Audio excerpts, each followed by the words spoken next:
मेरे दोस्त की बीवी बहुत खूबसूरत थी। मैं उससे मोहब्बत कर बैठा था। मैं अपने दोस्त को रोज़ मजबूर करता कि वह अपनी बीवी को तलाक दे दे, लेकिन वह मेरी लाख कोशिश के बाद भी अपनी बीवी को तलाक नहीं दी। जब उसने बीवी को तलाक नहीं दी तो फिर मैं अपने दोस्त के जूस में जहर मिला दिया। फिर मैं उसकी खूबसूरत बीवी से शादी कर ली। शादी की रात जैसे ही कमरे में गया, उसकी बीवी को देखकर मेरी चीखें निकल गई, क्योंकि उसके जिस्म पर। मेरा नाम नितिन है और मैं एक मिडिल क्लास फैमिली से हूँ, लेकिन मेरा दोस्त राजन एक अमीर खानदान से था।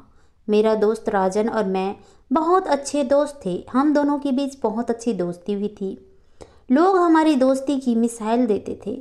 वह मेरे भाइयों की तरह था। मुझे किसी भी चीज़ की उसने कभी महसूस नहीं होने दिया था कि वह मेरा दोस्त है। वह मेरे भाइयों की तरह था। मुझे किसी भी चीज़ की ज़रूरत पड़ती मुझे राजन ही दिलवाया करता था, चाहे वो कितनी भी महंगी चीज़ क्यों ना हो। इसलिए मुझे राजन की दोस्ती अच्छी लगती थी। ऐसा नहीं था कि हमारी दोस्ती कुछ ही दिनों का था, बल्कि हमारी दोस्ती स्कूल से कॉलेज, कॉलेज से लेकर यूनिवर्सिटी तक का। हम बचपन से साथ बड़े हुए हैं। मैं उससे जो भी चीज़ मांग कहता, मुझे फ़ौरन उस चीज़ के लिए हाँ करता था, कभी भी मना नहीं करता था। मोबाइल, जूते, घड़ी व हर चीज़ मुझे ला कर देता था। कभी भी बदले में मुझे कुछ भी नहीं मांगा था। मैं भी राजन से बहुत प्यार करता था और उसे दिल से सच्चा दोस्त मानता था। यूं ही बचपन से लेकर कॉलेज तक हमारी दोस्ती बनी रही। और फिर एक दिन राजन की ज़िंदगी में एक लड़की आई जिससे वो बहुत प्यार करता था। राजन से सुना था कि वो लड़की इतनी खूबसूरत है कि ऊपर वाले ने उसे खुद अपने हाथों से बनाया है। राजन उससे बहुत ज़्यादा प्यार करता था और वह यह चाहता था कि उस लड़की से उसकी शादी हो जाए, लेकिन वह लड़की किसी और यूनिवर्सिटी में पढ़ती थी। राजन ने एक दिन उससे अपनी मोहब्बत का इजहार कर चुका था, लेकिन वह लड़की नहीं मानी थी और हमेशा इग्नोर कर देती थी, क्योंकि दोनों के बीच में जात पात का बहुत फर्क था। मैंने राजन से कहा, लड़की कभी नहीं मानेगी तुमसे शादी के लिए, क्योंकि यह लोग अपनी बिरादरी से किसी दूसरी जात में शादी नहीं करते। लेकिन राजन नहीं मानता था।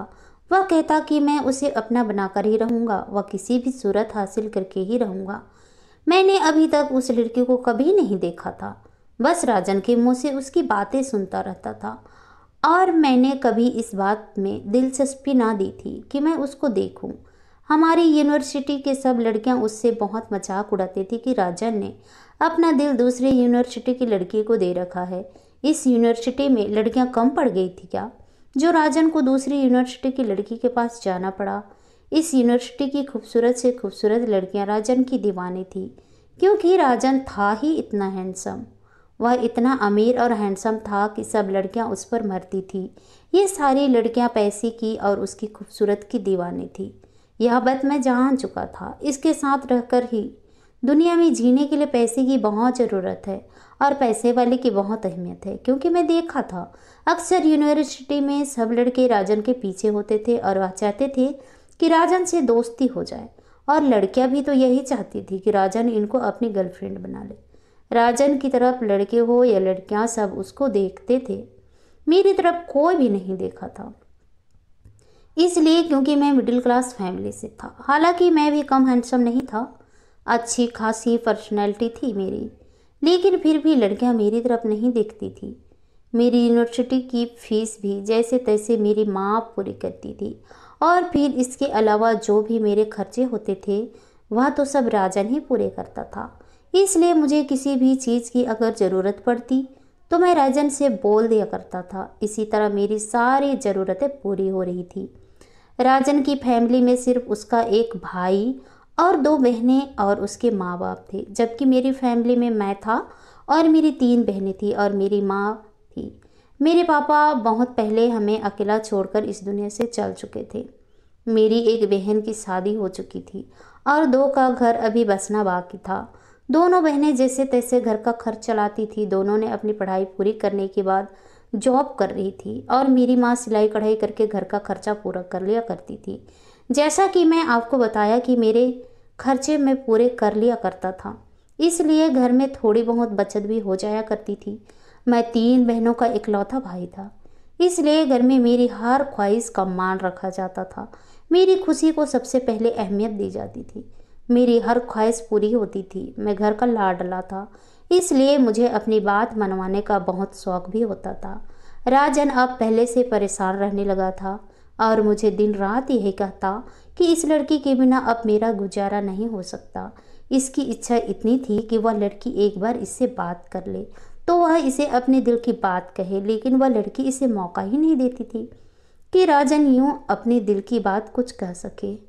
इसकी पढ़ाई जैसे ही पूरी होती थी तो उस लड़की को गाड़ी लेने आती थी और वह गाड़ी में बैठकर चली जाया करती थी। आज इस लड़की से कैसे भी करके मैं खुद बात करूंगा। उसकी यूनिवर्सिटी गया था और हम उस लड़की के बाहर आने का इंतजार करने लगा। राजन मुझे बहुत रोक रहा था कि नितिन यार रहने दो, आज नहीं करते हैं बात। किसी लड़की का रास्ता रोककर उससे बात करना यह ठीक नहीं है। लेकिन मैं उसकी एक न सुनी और मैं यह पक्का इरादा कर लिया कि आज मैं इससे बात करके ही रहूँगा। कुछ देर बाद वह लड़की गेट से बाहर निकली। उसने बहुत ही अच्छे तरीके से कपड़े पहन रखे थे, गले में दुपट्टा भी लिया हुआ था जिसे उसने अपने आप को अच्छी तरह से ढक रखा था। चेहरे पर मास्क लगाई हुई थी। वह जैसे गेट से बाहर निकली तो मैं उसके सामने आ गया। राजन मेरे पीछे ही था। मैंने उससे कहा तो वह लड़की मेरी तरफ देखने लगी तो मैंने उससे बिना कुछ सोचे कह दिया, यह मेरा दोस्त है, आपकी यूनिवर्सिटी में इतनी दूर से आता है और आप इसे देखते भी नहीं, आपसे बहुत मोहब्बत करता है। उस लड़की से इतना कहना था कि उस लड़की ने जोर का थप्पड़ मेरे गाल पर दे मारा और यह कहती है कि तुम दोनों को शर्म नहीं आती एक लड़की का रास्ता रोककर उसे बातें करते हुए। क्या तुम लोगों के घर में माँ बहन नहीं हैं जो दूसरों की बहन बेटी का ऐसा पीछा करते हो, उसका तमाशा बनाते हो। मुझे बहुत गुस्सा आया। मैंने राजन से कहा, क्या तुम अब भी इस लड़की से मोहब्बत करोगे जिसने तुम्हारा दोस्त को थप्पड़ मार दी है।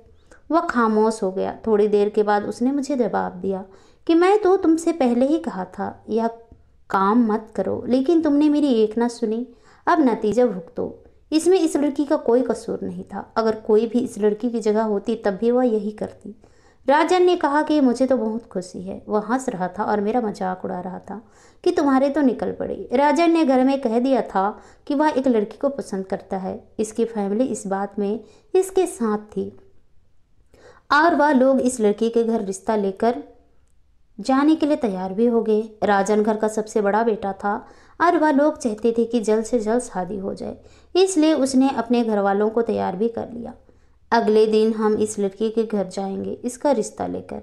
राजन को इस बात पर यकीन था कि उन लोगों के पास इतना पैसा है कि इस लड़की के घर वाले के पास इनकार की कोई वजह ही नहीं रहेगी। लेकिन ऐसा नहीं हुआ था और मुझे यह बात बहुत अजीब लगी थी। राजन की फैमिली जब उस लड़की के घर गए तो वह लड़की घर पर नहीं थी। उसके घर में सिर्फ उसके ताया और ताई था। बातचीत के बाद राजन के पापा ने उससे कहा कि हमें अपने बेटे के लिए आपकी बेटी का रिश्ता चाहिए। थोड़ी देर के लिए तो वह लोग सोच में पड़कर खामोश हो गए। राजन के पापा ने उनको यकीन दिलाया कि हमारे घर आपकी बेटी बहुत खुश रहेगी और अपनी बहुत तारीफ की। हमारे पास किसी भी चीज़ की कमी नहीं है। हमारा बिजनेस बहुत फैला हुआ है, इस वजह से आपकी बेटी को हमारे घर में पैसे की कभी तंगी नहीं होगी और हमारा बेटा भी इससे बहुत प्यार करता है। राजन भी इससे बहुत प्यार करते हैं। इन लोगों ने बताया था कि लड़की के माँ बाप तो मर चुके हैं और उसको हमने ही अपनी बेटी की तरह पाला है। इन लोगों ने बताया कि हम माही के ताया ताई हैं, हमें वक्त लगेगा फैसला लेने में और उन्होंने बताया कि हम अपनी बिरादरी से कहीं बाहर शादी नहीं करते, इसलिए अभी हम आपको कोई जवाब नहीं दे सकते। तो राजन के पापा ने जाने की इजाज़त लेते हुए उनको कहा कि हम आपके जवाब का इंतज़ार करेंगे। अब हम लोग परेशान हो गए कि वह लोग जवाब देने में इतनी देर क्यों कर रहे हैं। फिर उनका कॉल आई तो राजन के पापा ने कॉल उठा ली थी और लड़की के घर वालों ने कहा कि हम आपसे माफ़ी चाहते हैं, लेकिन यह रिश्ता हम नहीं कर सकते। राजन के पापा ने उससे वजह पूछी तो आगे कुछ ना बोले, खामोश रहे और फ़ोन ही बंद कर दिया। राजन ये सुनकर बिल्कुल खामोश हो गया था। उनके इनकार को सुनकर उसका किसी भी काम में दिल नहीं लगता था। वह बस अपने घर में ही रहने लगा था, अपने कमरे तक ही रहता था। मैं उससे रोज़ मिलने जाता था। उसके घर पर रिश्ता न होने का दुख मनाता रहता था और वह हमेशा खामोश रहता। इस बात को 3 महीने गुजर चुके थे और एक दिन उन लोगों का अचानक से फ़ोन आता है कि वह लोग इस रिश्ते के लिए मान गए हैं और वह जल्द से जल्द शादी करना चाहते हैं। उन लोगों ने पहली बार मना क्यों किया था और अब हाँ की है, आखिर क्या वजह होगी? लेकिन राजन को किसी बात से कोई मतलब नहीं था। वह तो इन लोगों की हाँ सुनकर बहुत खुश था, क्योंकि उसकी मोहब्बत उसे मिलने जा रही थी। खुशी में वह नाचने गाने लगा, क्योंकि 3 महीना में ठीक से खाया नहीं था। इस अचानक मिलने वाली खुशखबरी ने पूरे घर को खुश कर दिया था। राजन के पापा ने उनसे मंगनी की तारीख फ़ोन पर ही ले ली थी। अब मंगनी और शादी की तैयारी जोरों पर थी। आज उसकी मंगनी का दिन था। राजन ने उस वक्त सुनार की दुकान पर जाकर हीरे की अंगूठी बनवाई थी। मंगनी का दिन भी आ गया। सब बहुत खुश थे। मंगनी शानदार तरीके से हुई थी। राजन की मंगेतर को मैंने पहली बार उसकी मंगनी पर देखा था। वह वाकई बहुत ज़्यादा खूबसूरत थी। मैं दिल ही दिल में यह सोचने लगा कि काश इस लड़की से मेरी शादी होती या मुझे मिल गई होती। मुझे पहली बार राजन की किस्मत पर जलन होने लगी थी। आज तक मैंने कभी इतनी खूबसूरत लड़की नहीं देखी थी। राजन सच कहता था, वो लड़की बहुत खूबसूरत है। उसकी तारीफ किए बिना कोई रह नहीं सकता। और लड़की के घर वाले कह रहे थे कि अगले महीने की शुरुआत में शादी हो जाए। मैंने पहले कभी इतनी खूबसूरत लड़की नहीं देखी। राजन के पापा ने उससे दहेज लेने के लिए मना कर दिया था, क्योंकि वह लोग खुद ही इतने पैसे वाले थे। इनको ज़रूरत भी नहीं थी, इसलिए उन्होंने सिर्फ ज़रूरत की चीज़ देने का बोला था। राजन ने लड़की का नंबर ले लिया था और वह लड़की को कॉल करता तो उसको कोई भी रिस्पॉन्स नहीं देती थी। वह मोहब्बत नहीं करती थी, यह जज्बात ज़बरदस्ती रिश्ते में बंध रही थी। यह सब राजन अपने दिल में सोचता रहता था, लेकिन वह सोचता था कि शादी के बाद धीरे धीरे मोहब्बत हो ही जाएगी। ऐसे ही वक्त गुजरता रहा और शादी का दिन भी आ गया। राजन के पापा ने शादी की सारी जिम्मेदारियां मुझे दिया था और मैं हर जिम्मेदारी को बहुत ही अच्छे तरीके से पूरा कर रहा था। सारी अरेंजमेंट मैं ही देख रहा था। राजन के कमरे से लेकर उसके सारे घर की डेकोरेशन मैंने किया। सब मेहमानों को डेकोरेशन बहुत ही पसंद आई थी और उसकी माँ बार बार उसकी नज़र उतार रही थी। सारे घर वाले तैयार हो चुके थे, बस कुछ मेहमानों के आने का इंतज़ार हो रहा था कि वह आ जाए तो बारात लेकर वह माही के घर जाएंगे। फिर हम दुल्हन के घर पहुंच गए। माही दुल्हन के जोड़े में सच्ची परी से कम नहीं लग रही थी। राजन खुश हो रहा था, लेकिन दोनों को ऐसे देखकर पता नहीं क्यों मुझे खुशी नहीं हो रही थी। राजन मुझे बहुत प्यारा था, लेकिन पता नहीं क्यों उसकी शादी वाले दिन मेरे दिल में एक अजीब सी एहसास ने जन्म ले लिया था। उसकी खुशी से मुझे जलन होने लगी थी। मैं खुद भी नहीं समझ रहा था कि क्यों हो रहा है, या कुछ और बात है। कुछ देर में शादी होने वाली थी। मेहमान सब दुल्हा और दुल्हन की बहुत तारीफ कर रहे थे। राजन भी बहुत खुश था। लोगों से इसकी तारीफें सुनकर मैं बस खामोश खड़ा वहाँ सब कुछ देख रहा था। राजन को शादी की मुबारकबाद देने स्टेज पर गया, उससे गले मिला और उसे हमेशा ऐसी खुश रहने के लिए दुआ दी थी और उससे कहा कि आखिर तुमने भाभी को हासिल कर ही लिया। उसकी हंसी पूरे हॉल में गूंज रही थी। वह सब मुझे पता नहीं क्यों देखा नहीं जा रहा था। कुछ ही देर में विदाई हुई। राजन और माही को मैंने कार में बिठाया जो फूलों से सजी हुई थी। शादी खत्म होने के बाद सब अपने अपने घर चले गए थे। उसके बाद वह लोग दुल्हन को राजन के कमरे में लेकर गए थे, जो मैंने अपने हाथ से सजाया था। शादी के 1 महीना होने वाला था, लेकिन अब राजन बहुत बुझा बुझा सा रहने लगा था। मैंने उससे कई बार सच्चाई पूछी, लेकिन वह हमेशा टाल दिया करता था। हालांकि मैं उसका दोस्त था, जिससे वह छोटी से छोटी बात भी शेयर किया करता था। वक्त यूं गुजरता गया, लेकिन राजन में कोई बदलाव नहीं आ रहा था। मुझे ऐसा लग रहा था जो हो रहा है अच्छा ही हो रहा है, क्योंकि मुझे राजन की बीवी अच्छी लगने लगी थी और मैं दिल ही दिल में मोहब्बत करने लगा था। माही राजन को बर्दाश्त नहीं करती थी। मुझे यह महसूस होने लगा कि वह माही से खुश नहीं है, लेकिन मैं इस हाल का पता नहीं लगा पा रहा था। एक दिन मैंने राजन से पूछा, क्या बात है, किस वजह से तुम इतना परेशान रहते हो? क्या तुम माही की वजह से परेशान हो? तो वह एकदम से हैरान हो गया। उसने कहा, हाँ, बस ऐसे ही समझो, लेकिन प्लीज़ तुम मुझे फोर्स मत करो। उसका जवाब सुनकर अब मेरे लिए और आसानी हो गई थी, क्योंकि माही को कुछ खास पसंद नहीं कर रहा था। मैं सोच रहा था कि राजन किसी भी तरह उसे तलाक दे दे। मैं उससे शादी कर लूँ। एक दिन राजन की माँ ने मुझे फ़ोन किया और मुझे कुछ ऐसी बात बताई जो मैं सुनकर बहुत ज़्यादा हैरान हुआ। और इसकी माँ बहुत परेशान थी। वह मुझसे कह रही थी कि तुम राजन को समझाओ। उसकी परेशानी से मुझे अंदाज़ा हो रहा था वह माही की वजह से परेशान है। वह एकदम सच है। इसलिए मैंने आंटी को यह बोल दिया कि आप फिक्र ना करें, मैं राजन को समझाऊंगा। यह कहते हुए मैं फ़ोन बंद कर दिया और इसको कुछ भी नहीं समझाया, क्योंकि मैं खुद यही चाहता था। मैं क्यों इसे समझाता। लेकिन अब राजन माही को छोटी छोटी बात पर मानने भी लगा था। यह सब बातें मुझे राजन की माँ ने ही फ़ोन पर बताई थी। मुझसे जब भी मिलता तो मेरे से जानबूझकर कोई ऐसी बात बोल देता जिससे उसकी अपनी बीवी से नफरत हो जाए और उस पर गुस्सा करने लगता। मैं उसको हमेशा यह कहता था कि जितनी मोहब्बत तुम अपनी बीवी से करते हो, शायद वह तुमसे इतनी मोहब्बत नहीं करती है। हो सकता है उसकी ज़िंदगी में तुमसे पहले कोई और हो, इसलिए शादी उसने अपने ताया और ताई के दबाव डालने पर की हो।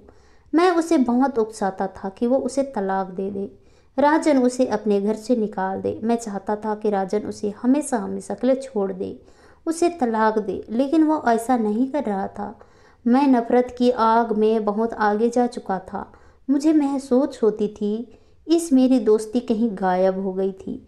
मेरा मकसद यह था कि मैं माही को किसी भी तरह हासिल करूं, लेकिन राजन तलाक नहीं दे रहा था, तो मैं अब राजन को जान से मारने की कोशिश में लग गया था। मेरा कोई भी मंसूबा काम नहीं कर रहा था। मैंने यह सोच लिया था कि किसी खाने की चीज़ में जहर मिलाकर दूं। और फिर मैंने शाम को फ़ोन किया कि आज का डिनर मेरी तरफ से। खाना खाने के बाद हम बाहर कार में आकर बैठ गए और मैं इसके लिए जूस ले आया और फिर मैं उसमें जहर मिला दिया और राजन ने मेरे सामने पीना शुरू किया। थोड़ी देर में वह बेहोश हो गया और नीचे गिर गया और उसके मुंह से झाग निकलने लगी। यह सब कुछ देखकर पहले तो मैं थोड़ा डर गया, पर यह सब कुछ देखकर मैं जल्दी से अस्पताल लेकर गया और उसकी माँ को फ़ोन किया। लेकिन सब लोगों की होश उड़ गए जब डॉक्टर ने बताया कि राजन अब इस दुनिया में नहीं रहा। फिर क्या था, इसके माँ बाप वहीं पर रोने लगे। मैंने उसकी और उसकी बहन भाई को भी अस्पताल फ़ोन करके बुला लिया। वह लोग भी वहीं पर आए थे और सभी रोने लगी। मैं भी उनके सामने रोने का एक्टिंग करने लगा और उसका अंतिम संस्कार कर दिया गया था। मुझे कोई भी अफसोस नहीं था कि मैं क्या कर दिया है। मुझे बस माही को हासिल करने का भूत सवार हो गया था और इसलिए मैं किसी भी हद से गुजर सकता था। राजन को गए अभी 5 महीने हुए थे और तब राजन के माँ बाप ने सोचा कि माही अभी जवान है, इसकी शादी कहीं और कर देना चाहिए। माही के सास ससुर इसके लिए रिश्ता तलाशना शुरू कर चुके थे। मैंने उससे कहा कि आपको कहीं और रिश्ता देखने की ज़रूरत नहीं है, माही से मैं शादी करूंगा। इन लोगों को इस बात पर कोई एतराज़ नहीं था, क्योंकि मैं राजन का बचपन का दोस्त था। वह मुझे बहुत ही अच्छी तरह से जानते थे। राजन के माँ बाप ने माही से पूछा तो वह शादी के लिए राजी नहीं हो रही थी, लेकिन राजन के माँ बाप ने माही को समझाया कि बेटा, तुम अभी जवान हो, तुम्हारी आगे पूरी ज़िंदगी पड़ी है, तुम्हें शादी कर लेना चाहिए। और फिर नितिन बहुत ही अच्छा लड़का है, तुम्हें हमेशा खुश रखेगा। तुम यहाँ से कहाँ जाओगी? तुम्हारे अपने सगे माँ बाप भी नहीं रहे, तुम्हारे ताए तुम्हें अपने लिए प्यार नहीं होने देंगे, अपने सगे माँ भी नहीं हैं। मजबूरी में माही ने शादी के लिए हाँ कहती है और इस तरह मेरी और माही की बहुत ही सादगी के साथ शादी हो गई। मैं बहुत खुश था। आज मेरे दिल के अरमान पूरे हो रहे थे। जिस मकसद को पूरा करने के लिए मैंने अपने दोस्त की चाल ले ली थी, यह मेरा मकसद पूरा हो गया था। माही मेरी बन गई थी। आज मेरी सुहाग रात थी। मेरे दिल में जज्बात मचल रहे थे। मेरी बहनें और मेरी माँ भी बहुत खुश थी। राजन के माँ बाप ने माही की शादी बिल्कुल एक बेटी की तरह की थी। ढेर सारा चीज़ दिया था, इतनी खूबसूरत, ऊपर से ढेर सारा चीज़। मेरे घर वाले बहुत खुश थे। शादी की रात आई। मेरी बहनों ने माही को सजाकर दुल्हन बनाकर मेरे कमरे में बिठा दिया। मैं अपने दिल में मचलते जज्बातों को लेकर कमरे में दाखिल हुआ, लेकिन अंदर का मंजर देखकर मेरी चीख निकल गई, क्योंकि माही तो सामने बैठकर दुल्हन की बजाय कफन ओढ़कर लेटी हुई थी। मैं उसके पास गया। मेरा दिल धड़क रहा था। यह सब क्या है? पता नहीं माही ने कफन क्यों ओढ़ रखी थी। मेरे दिल में अफसोस होने लगा। मुझे लगा शायद राजन की मौत से माही को बहुत बड़ा झटका लगा है, इसलिए शायद अपने ऊपर कफन ओढ़ लेती है। हो सकता है इसका राजन को याद करने का अपना एक अलग ही तरीका है। मैंने माही को आवाज़ लगाई, माही यह सब क्या है? जितना दुख तुम्हें राजन की मौत का है उतना भी ही मुझे भी है, क्योंकि सिर्फ एक एक ही मेरा दोस्त था, लेकिन अब इस दुनिया से जा चुका है और हम एक नए रिश्ते में आ चुके हैं, तो हमें अभी उसको भूलना ही होगा। हम अपनी नई जिंदगी की शुरुआत करेंगे। लेकिन माही ने कहा, मैं यह सब राजन की याद में नहीं कर रही, बल्कि मैं अब हमेशा ऐसे ही करूँगी। और मैं तो जब राजन की बीवी थी तब भी रात को कफन ओढ़कर लेटती थी। मुझे कफन के बिना नींद नहीं आती। अब तुम्हें भी मुझे ऐसे ही झेलना होगा। और मैंने कभी राजन को भी पति होने का हक नहीं दिया था कि वह मेरे पास आए और मेरे जिस्म को हाथ लगाए, और मैं तुम्हें भी यह हक नहीं दूंगी। क्या तुम मेरी जिस्म को हाथ लगाओगे? मैं तो ना ही राजन से शादी के लिए राजी थी और न ही तुमसे। मेरी ज़बरदस्ती शादी करवाई गई थी, और अब तुम्हारे साथ भी मेरे सास ससुर ने ज़बरदस्ती करवाई। मैं दोनों ही शादी के खिलाफ थी। माही की बातें सुनकर मेरे ऊपर आसमान टूट पड़ा। मुझे नहीं मालूम था कि राजन और माही के बीच लड़ाई झगड़े की क्या वजह थी। शायद दोनों के बीच लड़ाई झगड़े की यही वजह थी कि माही हर रात को कफन ओढ़कर सोया करती थी और राजन ने माही से परेशान रहता था। उसने इतनी खूबसूरत बीबी को अपनी मोहब्बत तो पा लिया था, लेकिन उसे हासिल नहीं कर सका था। मेरा दिल अब खून के आंसू रो रहा था कि यह सब मैंने क्या कर दिया था। अपनी जान से प्यारे दोस्त की जान ले ली थी। मैंने माही से कहा, यह सब गलत है।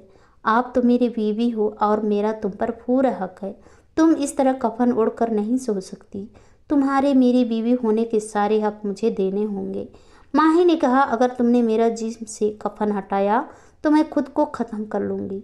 इसकी बात सुनकर मैं बहुत डर गया और खामोशी से साइड पर होकर लेट गया। मेरी शादी को 15 दिन हो चुके थे। माही रोज़ रात को कफन ओढ़कर सोती। पूरी रात मेरा दिल दहशत में रहता। मुझे लगने लगा था कि माही एक दिमागी मरीज है। एक रात मुझसे बर्दाश्त नहीं हुआ। माही कफन ओढ़कर सो रही थी। मैंने आँख खोलकर देखा, माही बेखबर सो रही थी। मैंने उसके ऊपर कफन उतार दिया। मैंने उसे बाहों में भर लिया, लेकिन यह क्या, मेरे हाथ लगते ही उसकी पीठ पर कुछ मुझे अजीब सा महसूस हुआ था, जैसे कि उसकी पीठ पर कुछ था। मुझे अपनी उंगलियों के नीचे महसूस हो रहा था। मैंने माही के कपड़े हटाकर देखा। उसकी पूरी पीठ पर दीपेश नाम लिखा हुआ था। उसकी पीठ को देख रहा था, सारा राज खुलकर सामने आ चुका था। मैंने पूछा, दीपेश नाम क्यों लिखा है? उसने कहा। माही आंख झुकाए आंसू बहा रही थी। पूछने पर कहने लगी, मैंने अपने जिस्म पर कभी किसी और को हाथ लगाने नहीं दिया था, इसलिए कफन ओढ़कर सो जाया करती थी ताकि राजन या तुम कभी हाथ न लगा सको। मैं दीपेश नाम के लड़के से प्यार करती थी। वह मेरे साथ मनमानी करता था। अगर मैं कभी और को देख लेती तो मेरे ऊपर बहुत जुल्म करता था।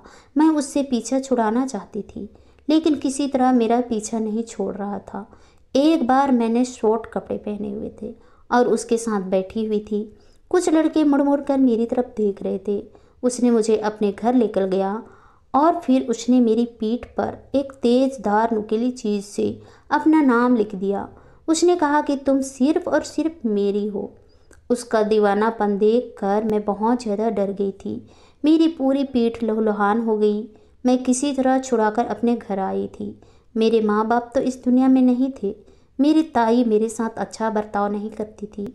अगर इन्हें मेरी सच्चाई पता चलती तो शायद मुझे घर से ही बाहर निकाल कर देते।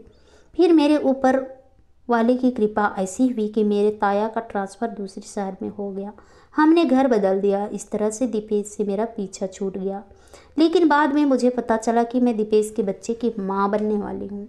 उस दिन से ताया और ताई का रवैया मेरे लिए और भी खराब हो गया। उन्होंने कहा, तुम हमें कहीं मुंह दिखाने के लायक नहीं छोड़ा। इसी बीच मेरे लिए राजन का रिश्ता आ गया। ताया ने मेरी अबॉर्शन करवा दिया और ज़बरदस्ती मेरी शादी राजन से करवा दी। लेकिन मैं नहीं चाहती थी कि मेरी सच्चाई उसको पता चले, इसलिए मैंने उसको कभी अपने जिस्म पर हाथ नहीं लगाने दिया था। लेकिन आज तुमने सब कुछ देख लिया, इसलिए मुझे तुम्हें सारी सच्चाई बतानी पड़ी। माही की सारी सच्चाई जानकर मेरी आंखें खुल चुकी थी। मुझे अपने दोस्त के जान जाने का बहुत दुख था। मैंने उसकी जान ले ली। मैं उसका गुनहगार था। मैंने माही के सामने अपने गुनाह को स्वीकार कर लिया कि राजन का जान जाना कोई हादसा नहीं था, बल्कि मैंने उसे जानबूझकर मारा था। माही मेरी तरफ आंखें फाड़कर देख रही थी। इस तरह हम दोनों ही गुनाहगार थे। मैंने माही से कहा कि मैं तुम्हारी हकीकत जानते हुए भी मैं तुम्हें अपनाने को तैयार हूँ। माही ने कहा, जो इंसान अपने जान से प्यारे दोस्त का नहीं हो सका, वो मेरे साथ कैसे वफा हो सकता है। ऐसे इंसान के साथ अब और एक पल भी नहीं रह सकती। उसने उसी वक्त मेरा घर छोड़ दिया और मेरी ज़िंदगी से हमेशा हमेशा के लिए चली गई। आज मैं तन्हा अकेला अपनी गुनाहों की आग में जल रहा हूँ। मेरे हाथों बहुत बड़ा गुनाह हुआ था। माँ ही अदालत के जरिए मुझसे तलाक ले ली थी। दिन ब दिन मेरी हालत ख़राब हो रही थी। मेरा किसी काम में मन नहीं लग रहा था। एक दिन मैं अपने ख्यालों में मगन सड़क पर चला जा रहा था कि पीछे से एक कार ने मुझे एक्सीडेंट कर दिया। मैं सड़क पर गिरा था। खुद का शुक्र था कि मुझे ज़्यादा चोट नहीं आई थी। गाड़ी वाले ने मुझे गाड़ी में बिठाया और अपने घर ले गया। उसने कहा, ठीक महसूस करो, फिर मैं तुम्हें तुम्हारे घर पर छोड़ दूंगा। मैं उसके घर पर बैठा उसके घर को देख रहा था। उसका घर बहुत ही खूबसूरत था। तभी एक लड़की कमरे से बाहर आती दिखाई दी। उस लड़की को देखकर ज़मीन आसमान मेरे आगे घूम गई। कमरे से निकलने वाली लड़की कोई और नहीं बल्कि माही थी। जो आदमी मुझे लेकर आया था वह जल्दी से माही की तरफ बढ़ा था और उसका हाथ पकड़कर बोला, माही देखो, इस लड़के का एक्सीडेंट मेरी वजह से हो गया है, तुम इसके लिए जूस ले आओ। माही भी मुझे ही देखते रह गई थी, लेकिन उसने मुझे देखकर नफरत सा मुंह बनाकर किचन में चली गई थी। मुझे कुछ समझ नहीं आ रहा था। कुछ देर के बाद उस लड़की की कॉल आ गई जो मुझे गाड़ी में लेकर आया था और वह बात करते करते बाहर चला गया। मुझसे रुका नहीं गया। मैं माही के पीछे किचन में गया। मैं माही से कहा, यह सब क्या है। माही ने कहा, ये दीपेश हैं। ये मुझे तलाश करता हुआ मुझ तक पहुंच गया। इसने अपने किए की मुझसे माफ़ी मांगी और अब खुदा का शुक्र है दीपेश एकदम ठीक है और मुझसे बहुत प्यार करते हैं, मेरा बहुत ख्याल रखते हैं। हम दोनों की शादी हो गई और मैं अपनी ज़िंदगी में बहुत खुश हूँ। खुशी तो माही के चेहरे से टपक रही थी। सच में वह बहुत खुश थी, लेकिन ऊपर वाले ने सज़ा तो मुझे दी थी। ना मेरा दोस्त मेरे पास रहा और ना ही मुझे माही मिल पाई। मैं थके थके कदमों से माही के घर से वापस आ गया था। मैं अब ऊपर वाले से रो रो कर दुआ करता हूँ कि ऊपर वाले मेरे गुनाहों को थोड़ा कम कर दे और मेरे दिल को सुकून दे दे। आशा करती हूँ दोस्तों आप लोगों को ये कहानी पसंद आई होगी। कहानी का आप पसंद आई तो कहानी को लाइक कीजिए, शेयर कीजिए, कमेंट कीजिए और ऐसे ही कहानी सुनने के लिए प्लीज़ हमारे चैनल को सब्सक्राइब जरूर कीजिए। तो चलिए दोस्तों, मिलते हैं नेक्स्ट किसी नई कहानी के साथ। तब तक के लिए बाय बाय, अपना ख्याल रखिए।